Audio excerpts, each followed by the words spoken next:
Hi everyone, welcome back to our class. So I hope again you all are fine, you all are doing good. So today we will start our alternate English class. So all these days, like we were discussing on English, general English, we were doing the prose section. So today we will start alternate English class for class 12, Seba board, alright.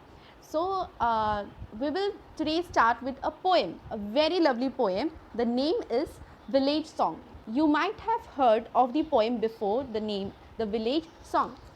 So it's a very lovely poem. It's an Indian culture based poem which was written by a great poet whose name is Sarojini Naidu. Now we all know Sarojini Naidu is also referred as the Nightangle of India. So this poem is very interesting also because it is indulged in the Indian culture. It's basically a poem written for rural areas. Like it's a story about a girl who belongs to rural area and what things she has to face for her regular days. Like village people, they are different, they don't have all the facilities. So even for bringing water to their home, they need to go a lot of distance, they need to walk a lot of distance to get that water. So how like the girl, she went to fetch water and what happened on the way, she had a lot of questions in her mind and she was also regretting some scenes and some stuffs. So we will all discuss about it in this poem and it's a lovely poem. So most of you, maybe you don't have your books now. So if you don't have the book, I'll share a PDF in the description link. So please you can go through this and see the poem, read the poem, and those who have the book, they can please definitely get the book, open the book so that when I explain to you, you can grab it. Okay, so let's start. So Sarojini Naidu, who is referred as the Nightangle of India, was born on 13 February 1879 and she breathed her last on 2nd March 1949. So before you start the poem, on the textbook you will find some introduction part is written for Sarojini Naidu. So I'll just read it out in brief and try to explain to you. Okay. So Sarojini Naidu was born in a middle class Bengali family in Hyderabad and was the eldest of 8 children. Her father, Aghorenath Chattopadhyay, a professor of chemistry at Nizam's College, was a poet, a philosopher, scientist, social reformer and teacher, all rolled into one. Her mother, Varada Sundari, was a good musician who had to her credit many lyrical compositions in Bengali. So this is the basic introduction of her family. Like there are 10 members in her family, including her parents, and they had 8 children. So Sarojini Naidu was one of them, who was the eldest child of the 8 children. So her father, Aghorenath Chattopadhyay, was a professor of chemistry at Nizam's College. He was a poet, philosopher and scientist, social reformer and teacher. So he was all rolled up, like he had many talents. He was also a poet, he was also a professor, he was also a teacher, a social reformer, and they used to stay in Hyderabad and they belonged from a Bengali family in original. So her father was a very versatile person with multiple talents, and Sarojini Naidu, her mother Varada Sundari, was a good musician. Like she is an artist. Sarojini Naidu's mother is an artist who is referred as a good musician, and also she is a good lyricist. Like she got her credit means she got many praises. She have the most talented thing, that is she can write lyrics of compositions. Like she was a lyricist, and that is in Bengali language. So Sarojini Naidu had her education in Hyderabad and Madras. So Hyderabad and Madras are on South Indian side. Okay, so we know Hyderabad, and Madras is now renamed as Chennai. Sarojini Naidu and her family were born and brought up within culture. Like their surrounding was full of culture, traditional Indian tradition. So they were all surrounded with cultural knowledge and tradition. So at one point of time, her sudden demise of her brother made Sarojini Naidu very depressed. Like she went into sort of depression. Also her health was not good. She didn't have a very good health. So this was the time when she tried to indulge herself in poems and poetry and also nature, so that she can come out of the grief that her brother is no more with her. Her life really changed when she got married to Dr. Govinda Rajulu Naidu. So Govindarajalu Naidu was the husband of Sarojini Naidu. So she met that person, she felt comfortable, and they finally got married. Her first volume of verse, The Golden Threshold, was published in 1905, which was followed by The Bird of Time in 1912 and The Broken Wing in 1917. Her life and career took a new direction when she finally met M.K. Gandhi, that is Mahatma Gandhi.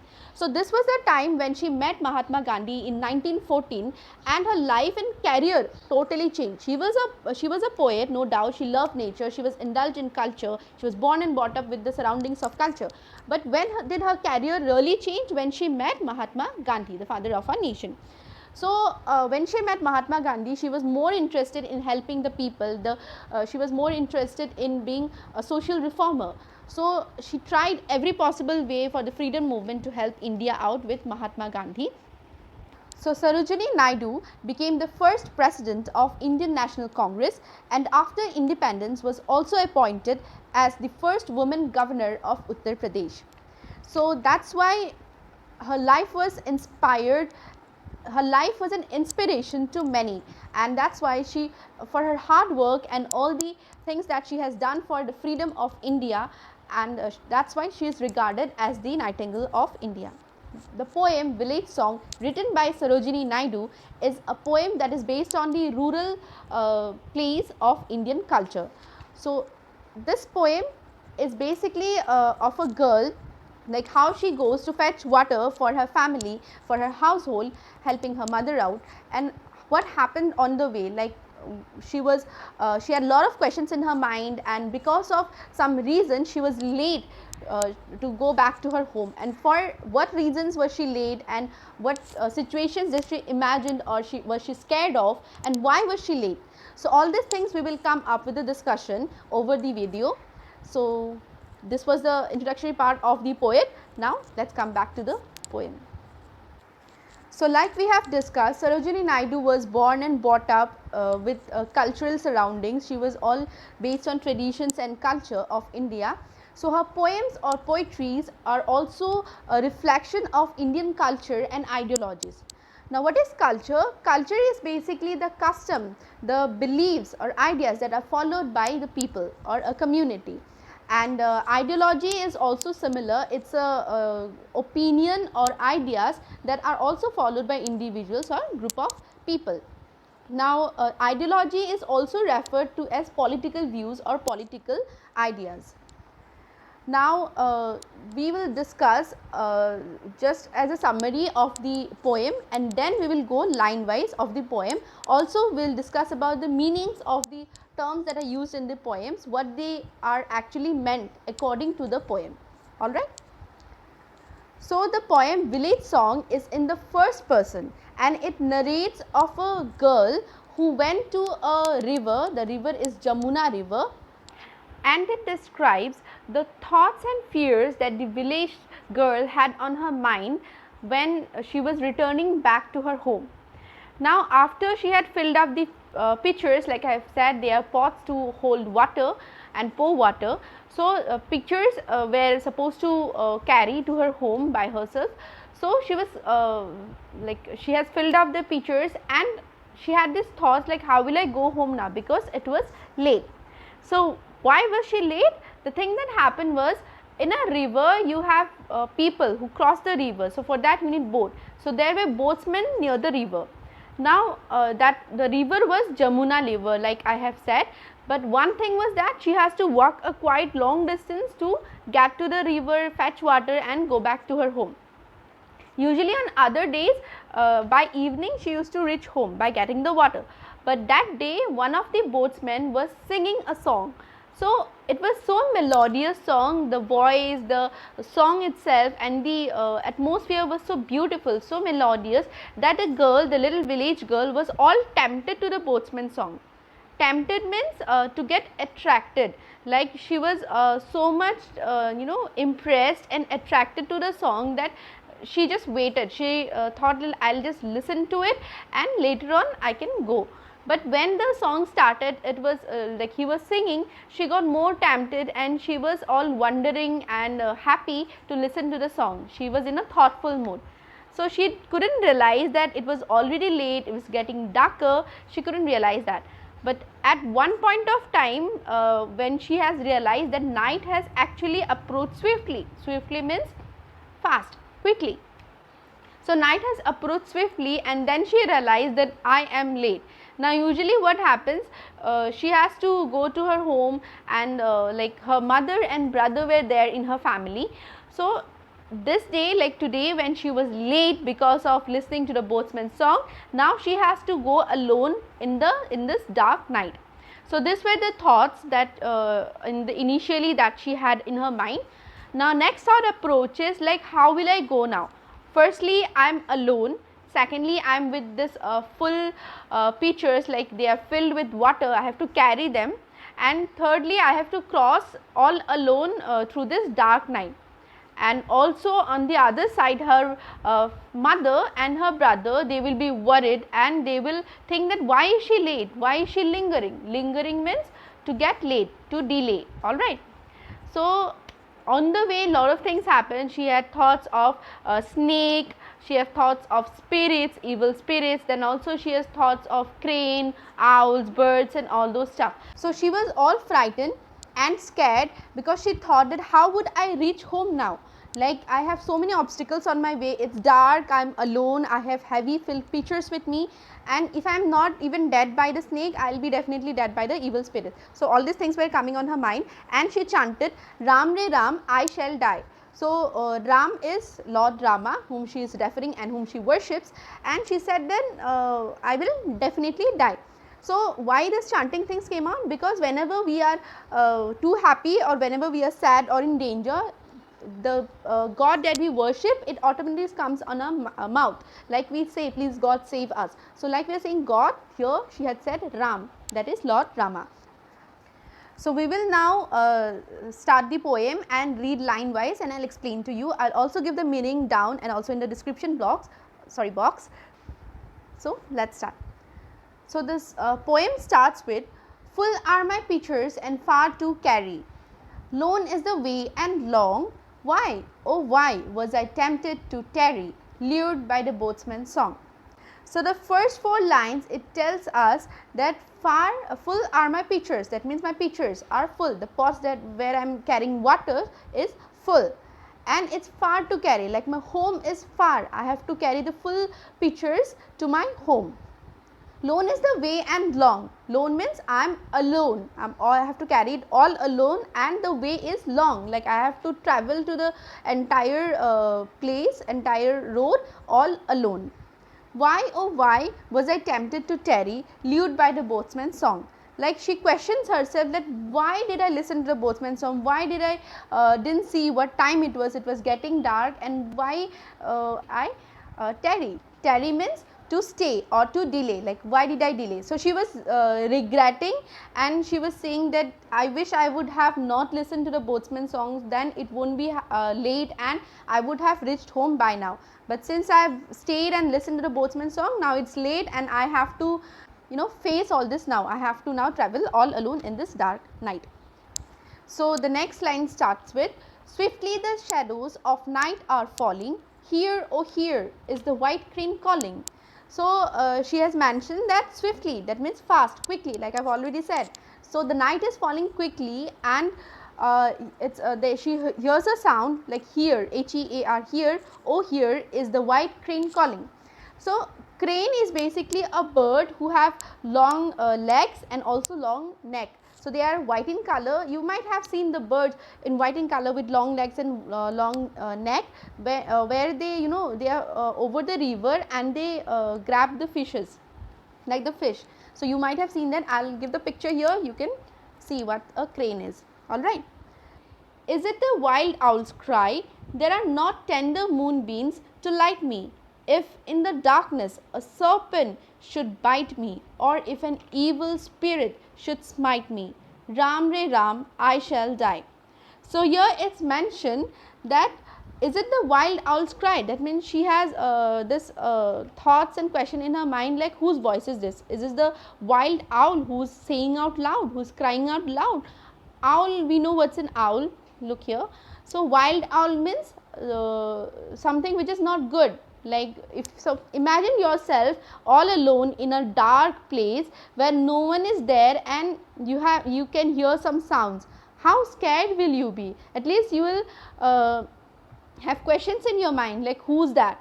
Like we say in movies, you have kaun hai waha, we have that thing, right? So you can hear and you can question that yourself. Questions comes in our mind when we are scared, like who might be there? Am I all alone or someone is there who's following me? All right. So there are not tender moonbeams to light me.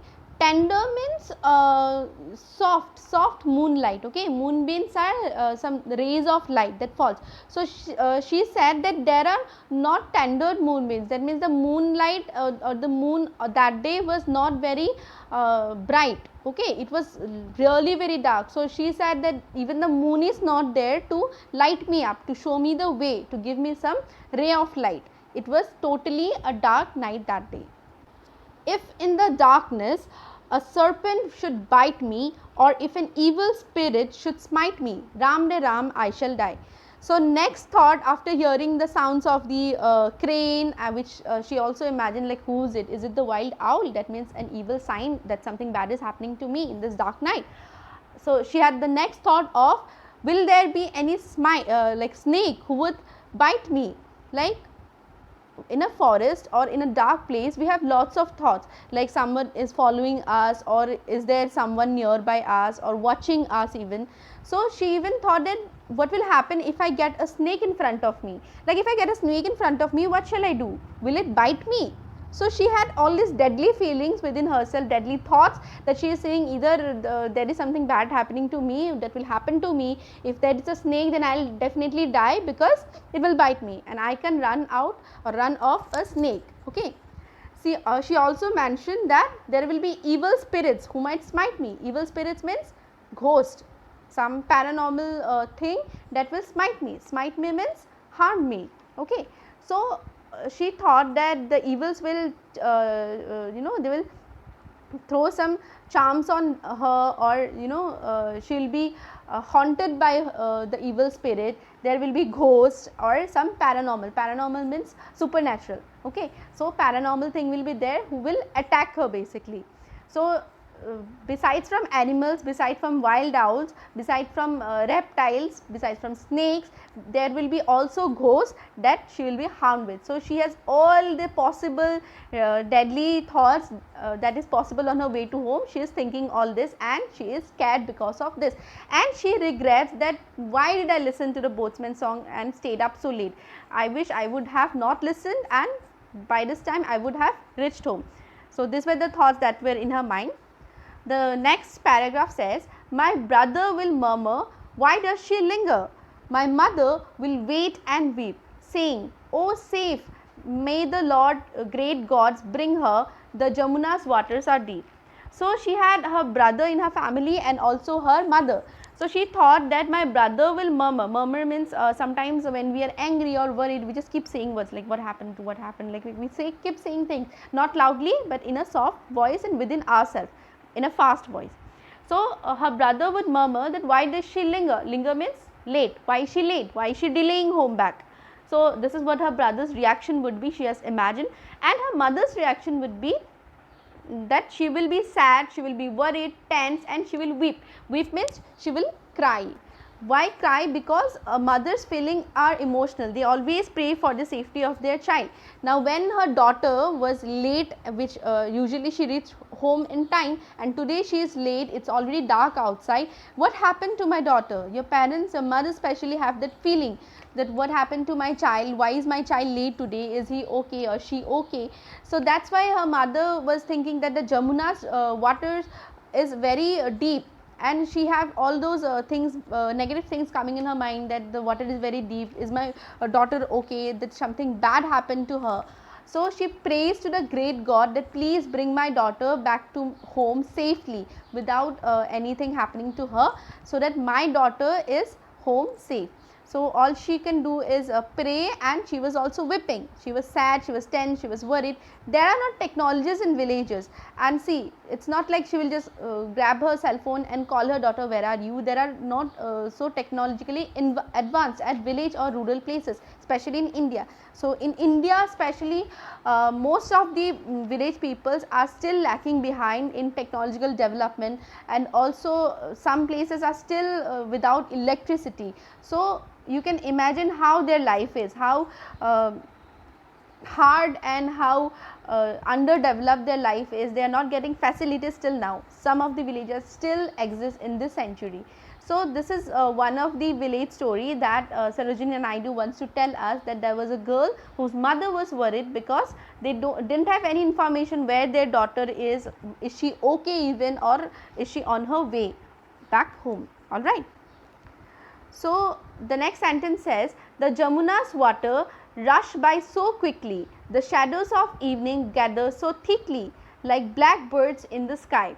So, the next statement means that the Jamuna's rivers are so deep, they flow so heavily, the current is so high in the river, and the shadows of the evening gather so thickly. That means it becomes night very fast, and it's not only night, it's very dark because it's a village, you don't have street lights there. And that day the moonbeams were also light, like the rays of the moons were also not very strong, so that they have that brightness of the night. They also didn't have that on that night. So, the river was deep, which she was worried of, the mother, and also there was no moonlight to guide her daughter on the way.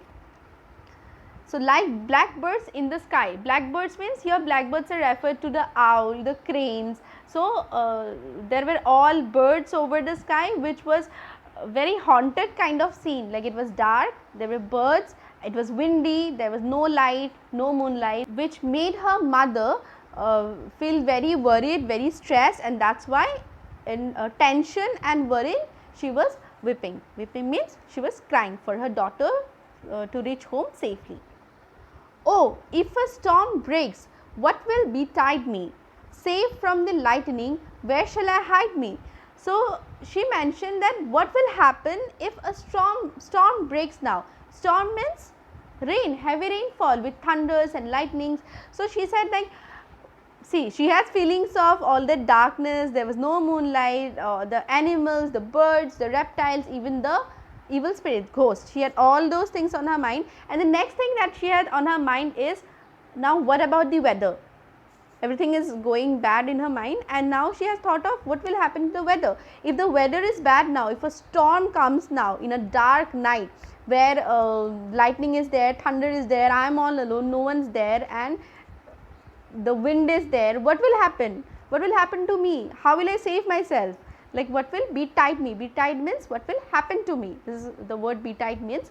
So, she had that question in her mind, and then she said, if there is a lightning, we know what lightning is. So, if there is a lightning, how will I save myself? Where will I hide? See, lightnings are basically on the sky, we can see lightning, but they fall on the earth itself, like they fall on the land. So, she said that where shall I hide myself to save myself from this lightning and thunder? So, nothing of that's happened, it's all going on her mind. She was thinking all those stuffs like what will happen now, will I be alive even of crossing all these obstacles on the way to my home. Unless thou succor my footsteps and guide me, Ram re Ram, I shall die. So, after all these thoughts, all the negative thoughts, all the possible negative thoughts that she had in her mind, all she could say is, unless thou succor. Succor means assist, help, and though here is referred to you. You means she is referring to Lord Rama, since we already know that she worships Lord Rama. So, she says that all unless thou succor my footsteps and guide me, like all unless Lord Rama, the God, helps me on the way to my home. Footsteps means the way, the one she is going. So, way to my home safely, there is no other option, like there is none who can help me, neither the weather nor the ghost, everything is going to harm me, only I have trust on Lord Rama, my God, who can save me. So, unless God saves me, today I am completely dead. So, the last line says, Ram re Ram, I shall die. So, she said that if God didn't help me today, my only option of survival today is Lord Rama. He is the one who will help me, who should help me, and if he does not help, today I am definitely going to die, either by snake or evil spirit, or the birds or the night itself or the thunder, the storm, the lightning. She has all things in her mind that any possible ways are there, like so many things are there. I will die with either one of them for sure. But I can only survive if my God helps me to guide me home safely. So, this is the poem that I have explained line wise, and also you can get the descriptions down while you proceed to the poem. So, what do we understand from this poem? Firstly, the poem reflects the Indian rural culture of women who have to face lot of difficulties. See, this poem is said because a girl was late because of a boatsman's song she was listening to, and on the way she has all this thought. But not only this problem is reflected, the problem of women, their safety is also reflected. Like women are not safe, like they have to carry all this water. Firstly, it's heavy, secondly, it's a long distance. They have to get it from the river, whichever is available, and from for that they have to carry. And if by chance they are late to go back to home, their trip to their home, then what happens? They might fall in danger, not only because of the weather or all these things, but also their safety as a woman is also in high risk. So, this is very important for us to understand the importance of village women, how difficult their life is and what sufferings they have to go through in order to run a family, in order to run their family. I hope you have understood the poem well. It's a lovely poem written by the Nightingale of India, Sarojini Naidu, like I've already said. So, please go through the poem, read the lines, get the meanings, understand it, and watch my video. So, if you have any doubt, ask me in the comment section, or you can personally DM me like I have already said. Also, I have given the meanings like you can see. So, watch my video till the end without skipping it. So, thank you very much for this class. See you in the next class.